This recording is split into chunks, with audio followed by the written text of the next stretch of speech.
El presidente de Estados Unidos, Donald Trump, aseguró que decidió trabajar con Delcy Rodríguez y compañía para evitar que la violencia escale en Venezuela y así evitar que el país sudamericano se convierta en Irak.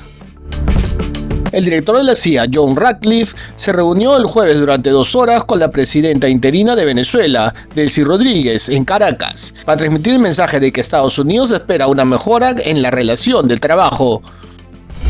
La Casa Blanca aseguró que el despliegue de una misión militar europea en Groenlandia no afecta al objetivo del presidente Donald Trump de apoderarse de este territorio autónomo danés en el Ártico. El Mercosur y la Unión Europea se preparan para firmar este sábado en Asunción un acuerdo de asociación legal largamente negociado, que dará origen a una de las mayores zonas de libre comercio del planeta.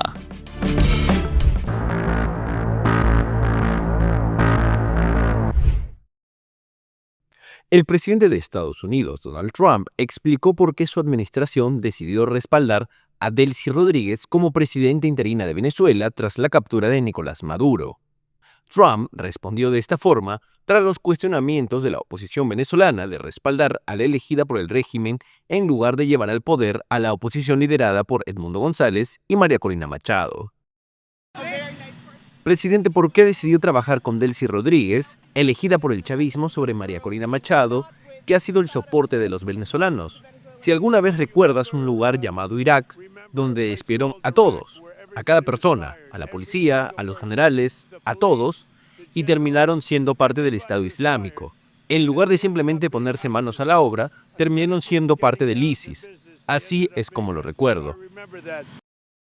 La actitud de Trump ha generado controversia dentro y fuera de Washington, pues varios líderes de la oposición venezolana como Edmundo González Urrutia y María Corina Machado, ganadores de la elección del 2024, según distintos conteos y observadores, esperaban que la administración estadounidense liderara un reconocimiento explícito de sus reclamos de legitimidad. En su defensa, Trump ha argumentado que ni Machado ni los otros opositores cuentan con el respeto o la aceptación suficiente dentro de Venezuela para estabilizar al país, tras una crisis tan profunda, y que en un momento tan delicado la prioridad es evitar un vacío de poder que pueda conducir a una escalada mayor de violencia o desorden institucional. Además del debate político interno, la decisión de Trump de respaldar a Delcy Rodríguez también tiene importantes implicaciones geoestratégicas y económicas. El gobierno interino ha empezado a liberar a algunos presos políticos bajo la presión de Washington y ha retomado conversaciones sobre la cooperación petrolera y diplomática con Estados Unidos, lo que abre una puerta a futuras inversiones extranjeras, pero también a tensiones internas dentro del chavismo tradicional. Mientras tanto, la oposición venezolana continúa presionando a elecciones libres y el reconocimiento de sus líderes como interlocutores legítimos en el proceso de reconstrucción nacional. El resultado de esta pugna determinará no solo la próxima etapa de la política venezolana, sino también el papel que Estados Unidos y otros actores internacionales jugarán en definir el rumbo del país. El director de la CIA, John Ratcliffe, se reunió el jueves durante 2 horas con la presidenta interina de Venezuela, Delcy Rodríguez, en Caracas, capital de Venezuela, para transmitirle el mensaje de que Estados Unidos espera una mejora en la relación de trabajo, declaró un funcionario estadounidense a CBS News el viernes. El funcionario calificó el viaje de histórico, señalando que Ratcliffe fue el primer funcionario de alto rango del gabinete en visitar Venezuela desde la operación militar estadounidense para derrocar al líder autocrático Nicolás Maduro hace casi 2 semanas. Más allá del saludo diplomático, el diálogo incluyó temas sensibles de seguridad, como la cooperación de inteligencia, la estabilidad económica y, de manera destacada, la petición estadounidense de que Venezuela deje de ser un refugio para redes criminales y de narcotráfico, incluido el contrabando y actividades de grupos como el Tren de Aragua. En la reunión, de la que The New York Times fue el primero en informar, Ratcliffe advirtió que Venezuela debe dejar de apoyar el narcotráfico. Este acercamiento también ha sido interpretado como una forma de respaldo implícito de la administración Trump a Rodríguez, como figura de estabilidad en el país, al menos a corto plazo, pese a las tensiones internas dentro de la oposición venezolana. La visita de Ratcliffe puede leerse también como parte de una estrategia mayor de Washington para gestionar la transición política y económica de Venezuela tras la caída de Maduro, buscando cooperar en áreas claves, mientras trata de asegurar que Caracas cambie patrones históricos de alianzas con adversarios de Estados Unidos y su rol en el crimen organizado regional. La visita de Ratcliffe coincide con las conclusiones de una evaluación analítica de la CIA, que modeló posibles escenarios de liderazgo político en Venezuela si es que Maduro dejaba de ser el presidente. Durante sus audiencias de confirmación en el Senado el año pasado, Ratcliffe prometió que, en sus palabras, la agencia sería menos adversa al riesgo bajo su liderazgo. Esta visita a Caracas reflejó la convicción del jefe de inteligencia estadounidense de que no pediría al personal de la CIA asumir riesgos que él mismo no estaría dispuesto a asumir, según indicó el funcionario estadounidense a CBS News.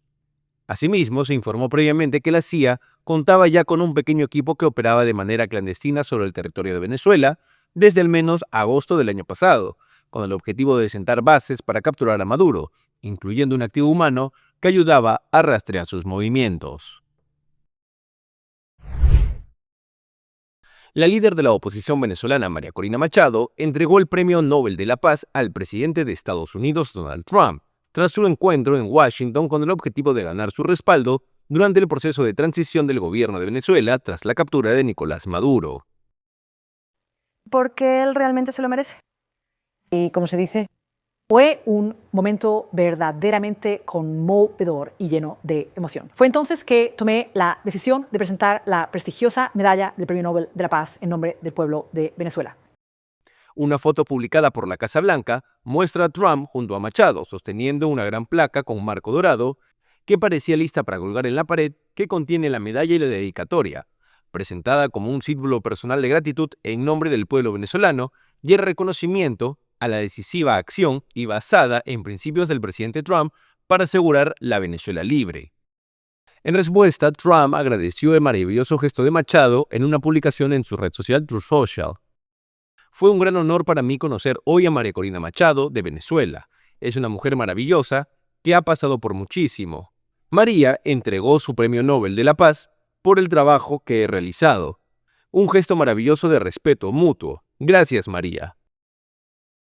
Cabe señalar que aunque el gesto fue inusual y cargado de significado político, el Instituto Nobel de Noruega ha recalcado que el título de Nobel de la Paz no es transferible, incluso si el premio físico, la medalla, cambia de manos, por lo que Trump no se convierte oficialmente en laureado por haber recibido la medalla. Machado explicó que, al entregar la insignia, quiso evocar un acto histórico de hermandad similar al que ocurrió hace 2 siglos entre figuras de independencia de Estados Unidos y de Venezuela, subrayando la alianza entre ambos pueblos en su lucha por la libertad.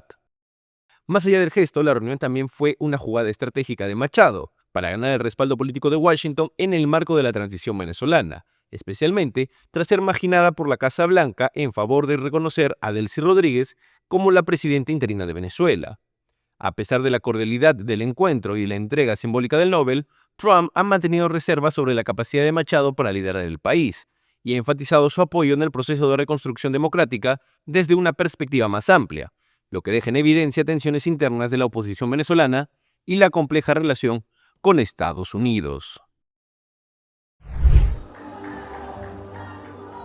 La presidenta interina de Venezuela, Delcy Rodríguez, aseguró el jueves no tener miedo de enfrentar diplomáticamente a Estados Unidos, que bombardeó el país y depuso a Nicolás Maduro. Delcy Rodríguez presentó el mensaje anual de Maduro ante el Parlamento. Ella era su vicepresidenta y asumió el poder tras la incursión estadounidense del 3 de enero. Y yo les digo, si algún día me tocase como presidenta encargada ir a Washington, lo haré de pie, caminando, no arrastrada. Venezuela está amenazada. Venezuela toda está amenazada. Y por eso yo llamo a la unión nacional, para que con la soberanía por delante demos la batalla diplomática. Rodríguez suscribió con el presidente estadounidense Donald Trump acuerdos energéticos y accedió a la liberación de presos políticos. La presidenta interina reconoció que Estados Unidos es una potencia nuclear, pero aseguró que Venezuela tiene derecho a relaciones con China, Rusia, Cuba, Irán y con todos los pueblos del mundo. Maduro fue detenido junto con su esposa Cilia Flores tras un bombardeo estadounidense en Venezuela. Ambos fueron llevados a Nueva York para enfrentar a la justicia por narcotráfico. Hay una mancha en nuestras relaciones. Cuando cruzaron la línea roja, atacaron, agredieron, mataron, invadieron y secuestraron al presidente Maduro y a la primera dama. Es una mancha en las relaciones entre los Estados Unidos y Venezuela. Rodríguez defendió que Maduro está al frente del gobierno al insistir en que sigue sus directrices. El interinato se extiende por 6 meses y luego deberá llamar a elecciones. Mientras, Trump recibió el jueves en Washington a la líder opositora María Corina Machado. El viernes llegó a Venezuela el primer vuelo con migrantes deportados desde Estados Unidos tras la incursión militar que derrocó y capturó al depuesto presidente Nicolás Maduro. El vuelo con 231 venezolanos deportados proveniente de Phoenix, Arizona, aterrizó en la mañana en el aeropuerto de Maiquetía, que sirve a Caracas. Los deportados llegan a Venezuela en el marco de un programa de repatriación que se mantuvo incluso en plena crisis entre ambos países cuando estaba Maduro en el poder. Aviones estadounidenses con indocumentados venezolanos arribaron regularmente durante todo el 2025 pese al despliegue militar que ordenó Trump en el Caribe desde agosto. Caracas había denunciado a mediados de diciembre que Estados Unidos había suspendido de manera unilateral un vuelo con migrantes deportados. El del viernes es el primer avión de bandera estadounidense con migrantes a bordo en volar al país tras el ataque militar del 3 de enero del presidente Donald Trump, que ha dicho estar a cargo del país. Entonces, es lógico que el pueblo de Venezuela tenga esta preocupación. Pero la señora Delcy Rodríguez en este momento lo que está es cumpliendo órdenes. Ella no está en un acuerdo a motus propio, ni cómoda. Ella está cumpliendo órdenes, porque al final, si algo demostró el 3 de enero, es que tenía que haber una amenaza real, tenía que haber fuerza real. El costo de quedarse en el poder tenía que ser más alto que el costo de la salida para que se diera este cambio de actitud en el régimen. Y los venezolanos hicimos todo lo que nos correspondía en términos de la organización, la movilización, la victoria electoral. Pero hacía falta el respaldo decidido de los Estados Unidos y finalmente llegó de la mano del presidente Trump. Entonces, esto es otra fase. Ahora bien, se tiene hoy un sector que está cumpliendo en el desmantelamiento del otro sector del régimen. Eso existe. Y desde luego se tiene la fuerza real y la amenaza del gobierno de los Estados Unidos. ¿Qué falta aquí? ¿Qué falta aquí en este análisis? La gente, el pueblo de Venezuela. Y eso es lo que nosotros representamos.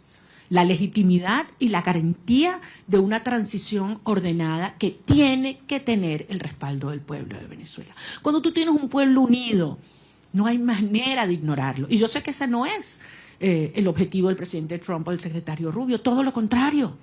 Es acompañar y apoyar al pueblo de Venezuela en su derecho de ejercer la soberanía popular. Ahora estamos en una fase compleja que aspiramos poder cumplirla de la manera ordenada, controlada y más rápida posible. Yo no voy a adelantarme a poner fechas y a poner calendarios porque sería una irresponsabilidad. El 2 de enero, ¿quién habría pensado que estábamos tan cerca de iniciar esta fase? Y nos dijeron que era imposible, by the way. Nos dijeron que era imposible que ocurriera lo que ocurrió. Y hoy, el secretario general de la Organización de Estados Americanos, el surinamés Albert Ramdin, reiteró este jueves la disposición del organismo para apoyar la transición en Venezuela tras la captura del presidente Nicolás Maduro por Estados Unidos y el ascenso de su vicepresidenta Delcy Rodríguez al cargo. Ramdin, que se encuentra en Lima, suscribió el miércoles un acuerdo de privilegios e inmunidades para la misión de observación que la OEA enviará al país para seguir las elecciones, y este jueves se reunió con las principales autoridades del Estado peruano. Durante su agenda también sostuvo encuentros con el presidente de transición, el congresista José Geri, el presidente del Congreso, Fernando Rospigliosi, y autoridades electorales con quienes conversó sobre la estabilidad política y económica que espera Perú para Venezuela, así como el fortalecimiento del rol de la OEA frente a desafíos comunes en la región.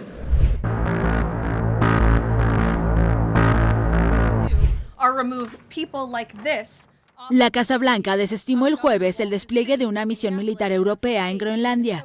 El presidente estadounidense Donald Trump ha hablado de anexar Groenlandia desde que regresó al poder hace un año, pero elevó el tono después del ataque estadounidense en Venezuela, con el que depuso al mandatario Nicolás Maduro. Dinamarca es un tradicional aliado de Estados Unidos y miembro de la OTAN. Tras conversaciones en Washington, Alemania, Francia, Finlandia, Noruega, Países Bajos, Reino Unido y Suecia enviaron a militares el jueves en una misión de exploración.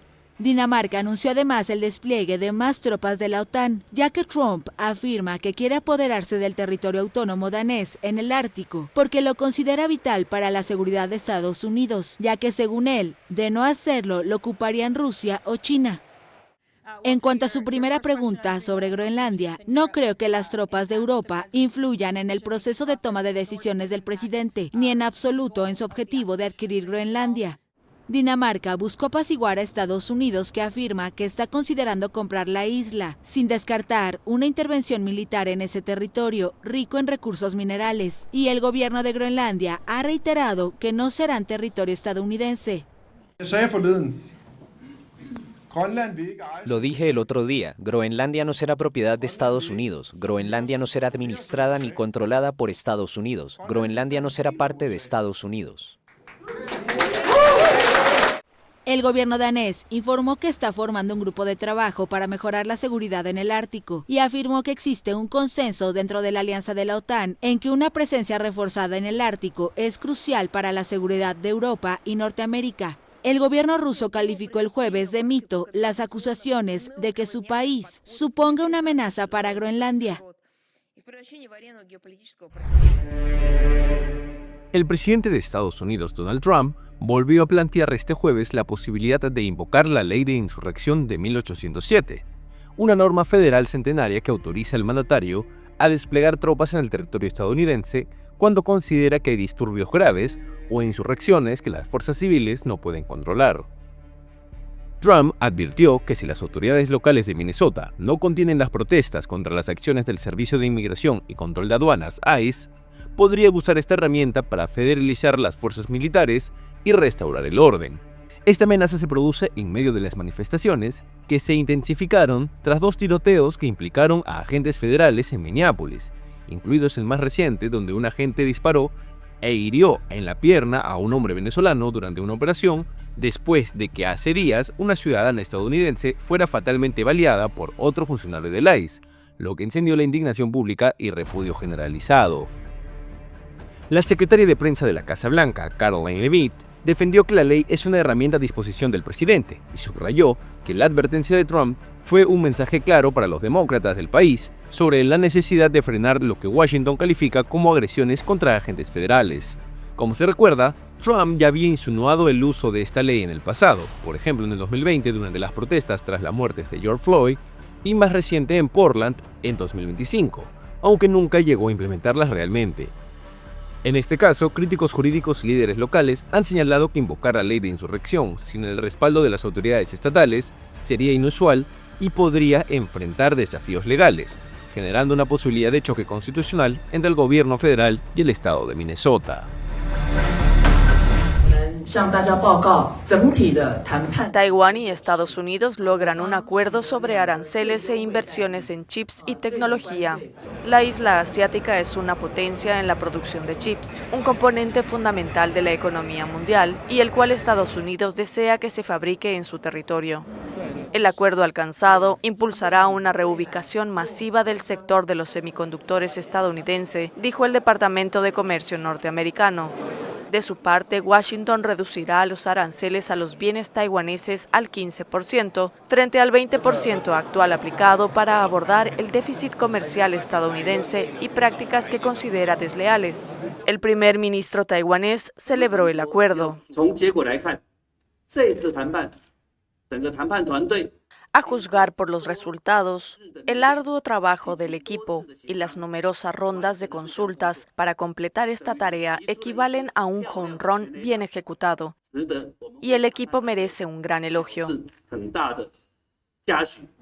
El dominio de Taiwán en la industria de los chips ha sido apodado durante mucho tiempo como un escudo de silicio, que incentiva que Estados Unidos proteja a esta isla de régimen democrático de una invasión o bloqueo por parte de China, que la reclama como propia. Sin embargo, las amenazas de un ataque de Pekín avivó la preocupación por las posibles interrupciones en las cadenas de suministro mundiales, lo que aumenta la presión para que se produzcan más semiconductores fuera de las costas taiwanesas.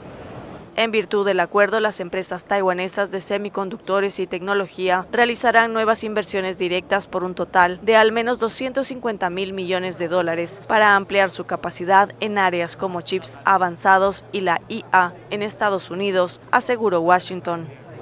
El pacto deberá ser aprobado por el Parlamento taiwanés, controlado por la oposición.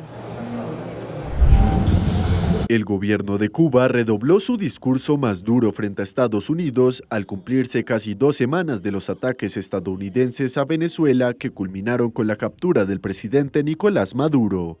La jornada estuvo marcada por un acto multitudinario en la tribuna antiimperialista en La Habana, donde miles de militares, trabajadores estatales y simpatizantes del oficialismo participaron en una movilización de reafirmación política frente a la embajada estadounidense. El presidente cubano Miguel Díaz-Canel encabezó el acto y pronunció un discurso de tono marcadamente nacionalista en el que rechazó las amenazas de Washington y aseguró que Cuba no cederá ante la presión externa. Cuba no tiene que hacer ninguna concesión política, ni eso jamás estará en una mesa de negociaciones para un entendimiento entre Cuba y Estados Unidos. Tras el acto, el oficialismo dio inicio a una marcha del pueblo combatiente, una movilización cargada de simbolismo histórico que remite a las protestas impulsadas por Fidel Castro durante los momentos de mayor tensión con Estados Unidos. Díaz-Canel participó vestido con uniforme militar, un gesto reservado por ley para situaciones de emergencia, lo que reforzó el mensaje de confrontación política del Ejecutivo cubano. La movilización cerró 2 días de homenajes a los 32 militares cubanos fallecidos durante la operación estadounidense en Venezuela en un contexto de creciente tensión regional y advertencias de Washington sobre el fin del apoyo petrolero venezolano a la isla.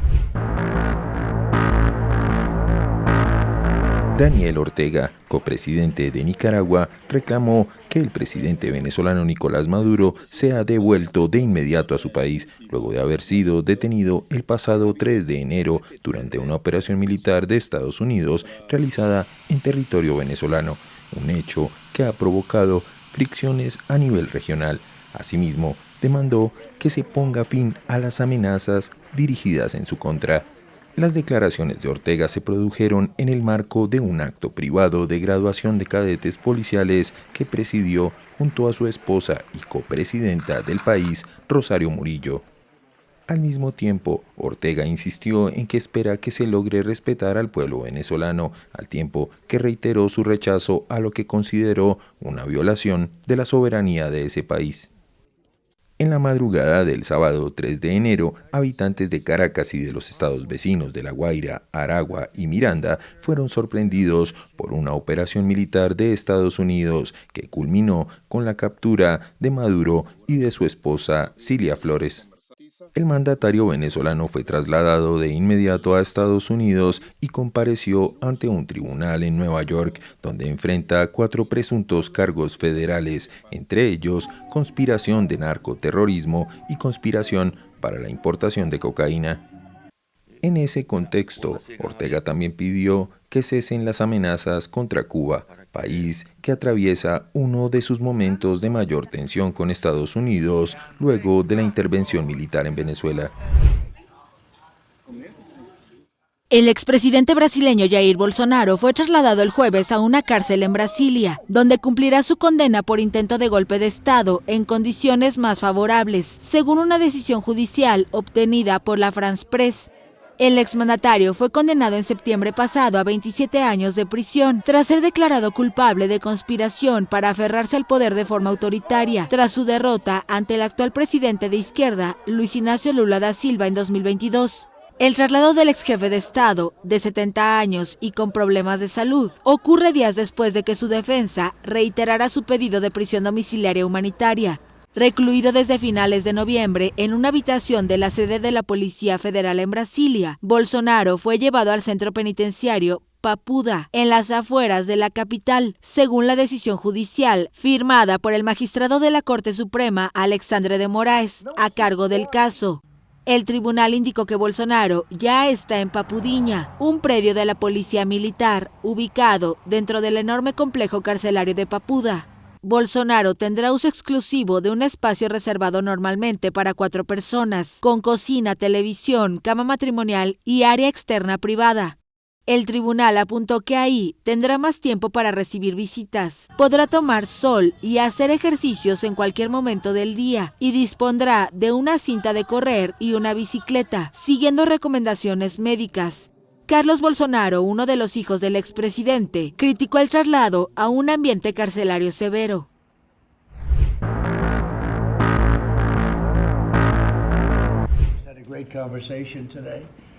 Estados Unidos afirmó el jueves que Irán suspendió 800 ejecuciones de manifestantes ante la presión ejercida por Donald Trump, mientras que la subsecretaria general de la ONU, Marta Pové, advirtió en una reunión del Consejo de Seguridad que las amenazas de acción militar aumentaron la volatilidad en el país de Medio Oriente.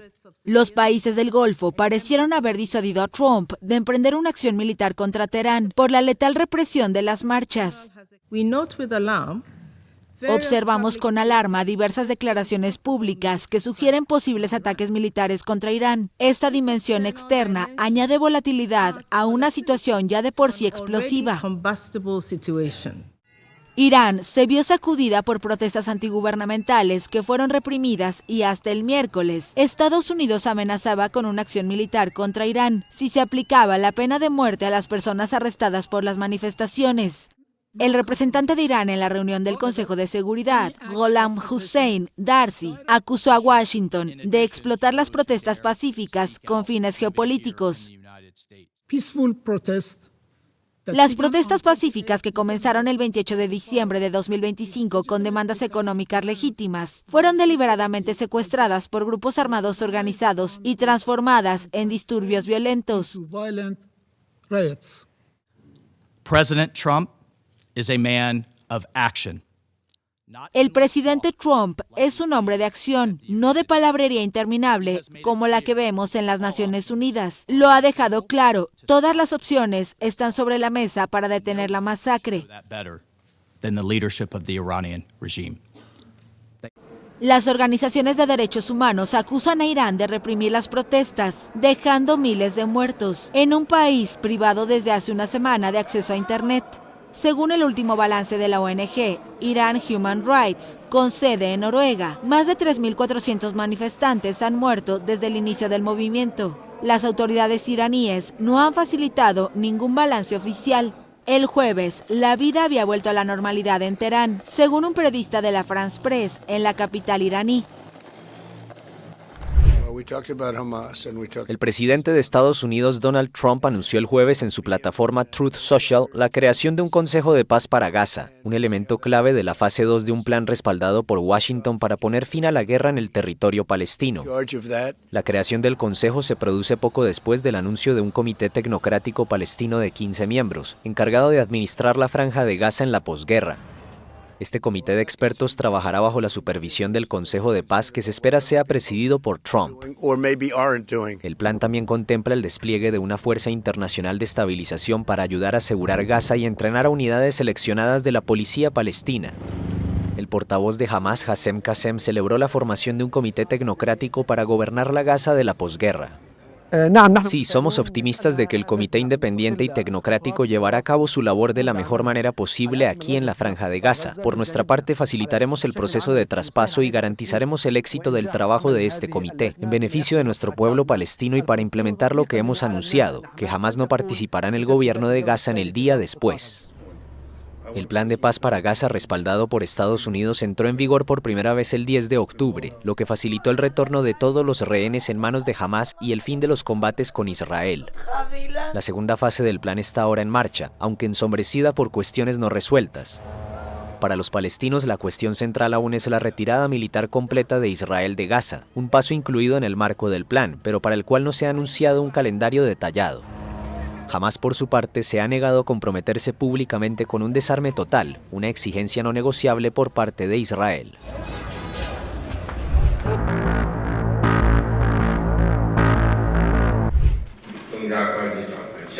China y Canadá sellaron este viernes un acuerdo de asociación estratégica luego de años de tensiones.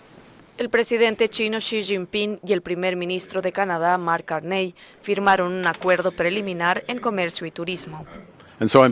Me complace anunciar hoy que Canadá y China han alcanzado un acuerdo comercial preliminar, pero histórico, para eliminar las barreras comerciales y reducir los aranceles. Los dos países comparten un historial de agrias disputas diplomáticas, detenciones recíprocas de ciudadanos y conflictos arancelarios. Carney explicó que en virtud del acuerdo, Canadá permitirá la entrada de 49.000 vehículos eléctricos fabricados en China con tarifas preferenciales del 6.1%. China, de su lado, deberá reducir los aranceles a los derivados de canola del 84% a alrededor del 15% a partir del 1 de marzo, además de permitir el ingreso de visitantes canadienses sin visado. Xi apuntó que las relaciones entre China y Canadá alcanzaron un punto de inflexión en su último encuentro, que había sido realizado al margen de la cumbre de APEC en octubre. Las presiones arancelarias del presidente estadounidense Donald Trump sobre Canadá y China han impulsado que estos dos países viren la página de sus diferencias e inicien un acercamiento. El viaje de Carney constituyó la primera visita de un jefe de gobierno de Canadá a la capital china en 8 años. El Mercosur y la Unión Europea firmarán el sábado en Asunción un acuerdo que creará una de las mayores zonas de libre comercio del mundo. Tienen el objetivo declarado de buscar una tercera vía frente a Estados Unidos y China. Los dos bloques juntos representan el 30% del PIB mundial y comprenden más de 700 millones de consumidores. La Comisión Europea negocia desde 1999 con Argentina, Brasil, Uruguay y Paraguay, los miembros fundadores del Mercosur. Bruselas aprobó el acuerdo el viernes pasado. La presidenta de la Comisión Europea, Ursula von der Leyen, viajará el viernes a Río de Janeiro junto a Antonio Costa, el presidente del Consejo Europeo, antes de volar rumbo a Asunción. El sábado en Paraguay escribiremos la historia. Vamos a firmar el acuerdo entre la Unión Europea y el Mercosur después de 25 años de negociaciones. Pero la inminente firma es resistida por agricultores y ganaderos europeos que se movilizan en protestas contra el pacto. El sector agrícola europeo hace cortocircuito con industriales de Brasil y Argentina. La ceremonia de firma comenzará el sábado a las 12 horas locales en la capital de Paraguay. Participará el presidente anfitrión Santiago Peña, su homólogo uruguayo Yamandu Orsi y se espera que también acuda el argentino Javier Milei. El presidente brasileño Luis Inácio Lula da Silva, quien jugó un papel crucial en el avance del tratado, pero no consiguió que se firmara en diciembre en Foz de Iguazú, no irá a la cita.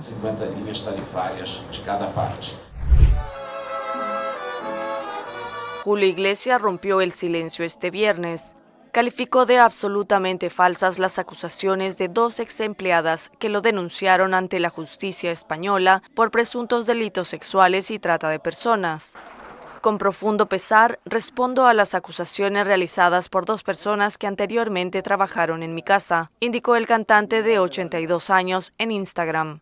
Niego haber abusado, coaccionado o faltado el respeto a ninguna mujer. Esas acusaciones son absolutamente falsas y me causaron una gran tristeza, destacó. El caso estalló el martes, cuando la televisión estadounidense Univisión y el medio español El Diario Es publicaron una investigación con las acusaciones de una ex trabajadora del servicio doméstico y una ex fisioterapeuta del cantante. Ambas denunciaron haber sido sometidas a vejaciones y acoso sexual, que en el caso de una de las mujeres incluía penetraciones no consentidas. Los presuntos abusos habrían ocurrido en 2021 en las mansiones del artista en la República Dominicana y en las Bahamas. Por entonces las mujeres tenían 22 y 28 años, según detalló la investigación periodística.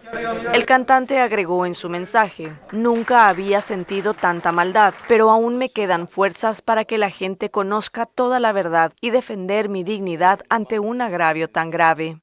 Julio Iglesias es el artista latino que más discos ha vendido en el mundo y es padre del también cantante Enrique Iglesias. El alma nunca me ha dolido por ahora. El expresidente surcoreano Yoon Suk-yeol fue condenado este viernes a 5 años de prisión por obstrucción a la justicia y otros cargos. Se trata de uno de los 7 juicios en su contra por su fallido intento de imponer la ley marcial en diciembre de 2024.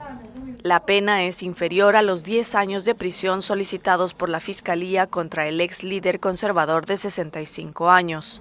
Se le acusa de haber excluido a miembros del gobierno de una reunión sobre la preparación de la imposición de la ley marcial y de haber impedido que los investigadores lo arrestaran al atrincherarse durante semanas en su residencia de Seúl bajo la protección de su guardia personal.